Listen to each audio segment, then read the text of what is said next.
I was digging through my files the other day and I found a screenplay for a video I was gonna make 10 years ago.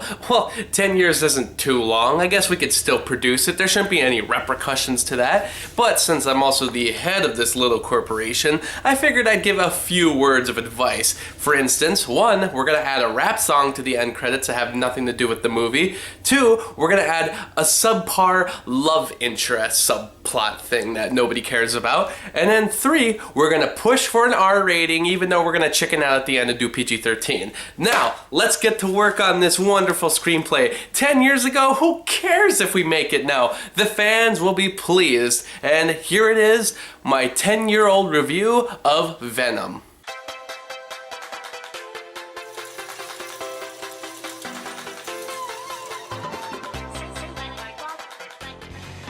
I can't believe that this movie actually happened with culturally praised actors like Tom Hardy and Michelle Williams. This movie has probably been in development for the last 20 years, with executives pushing for a Venom-centric film back when Spider-Man 3 was being written. All these years later, with the influx of superhero universes and spin-offs, we finally get a feature-length version of Venom, whether we still want it or not. I guess there is a huge cult following for this character, but I don't think that really warrants putting all focus on getting a generic movie out as fast as possible. It's funny that it's been in development for years and still feels rushed.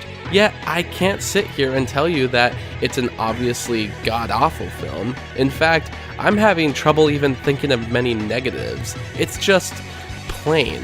Nothing special.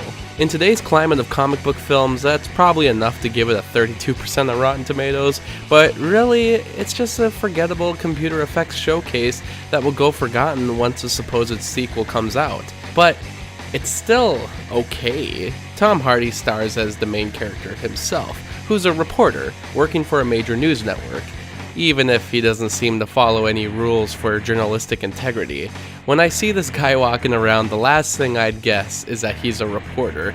Besides the inaccurate career portrayal, Tom Hardy's performance is the most effective part of the film. He's dorky and doesn't feel forced. When he gets the Venom symbiote, it leads to horrific and hilarious moments.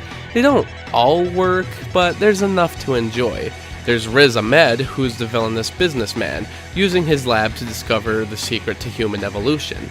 A ship crash lands on Earth that's carrying some kind of alien life form. Because, hey, I saw The Predator recently, so let's give me flashbacks to that film when I'm not thinking of the obvious similarities to Upgrade. He ends up becoming the famous villain from the Venom comics named Riot, but we don't care. What we're here to see is some action, fighting, and for the most part, a pretty boring and by-the-numbers story. There's a couple good shots here and there, but most of the time I'm just questioning the science of these symbiotes. So everyone else dies if they receive it, but Tom Hardy and Riz Ahmed just happen to be the only ones who can keep hold of it?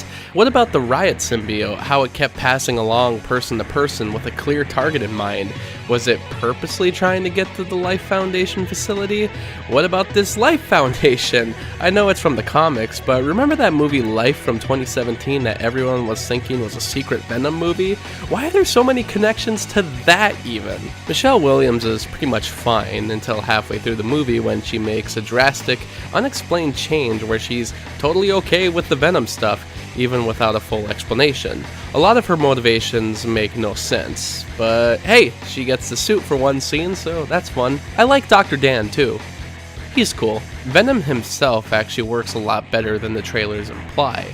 A lot of the lines seemed written by a 12-year-old, but now I realize that Venom is meant to be a weird loner from his planet who would do and say some of the silly things he says, even if he goes from wanting to take over the world to helping Eddie Brock save the world for the simplest reason of, well, I like Eddie Brock too much now. It's got a lot more lighthearted moments than I was expecting. And when I talk about outdated, I mostly mean that I was thinking it was going to have a 2000s Hot Topic vibe to it. But really, it's just a basic story that showcases a character that people adore, apparently. The movie doesn't really do anything fantastic. Nothing great in music, nothing great in characters, nothing great in story, nothing great in effects, nothing great in photography. It's about as average as you can get for a superhero film. But it doesn't even compare to other bad comic book films. And I will give it major points for not doing multiple sequel moments. It saves only one of them for the very end of the film. But I do kind of wonder how the movie's gonna age in a couple of years, especially since there's nothing really about it that's impressionable. In any case, it's a dumb, fun, entertaining popcorn flick. I'll give it 3 out of 5 stars. Rolling down the street like a turd in the wind. The answer, my friends, like a turd in the wind. The answer's a turd in the wind. Thank you for watching the video. A special thanks to Chris, Lucas, and Ryan for supporting me on Patreon. If you'd like to be like them and get exclusive access to content and blogs, and even request reviews monthly, please click on the Patreon link, and thanks for your support.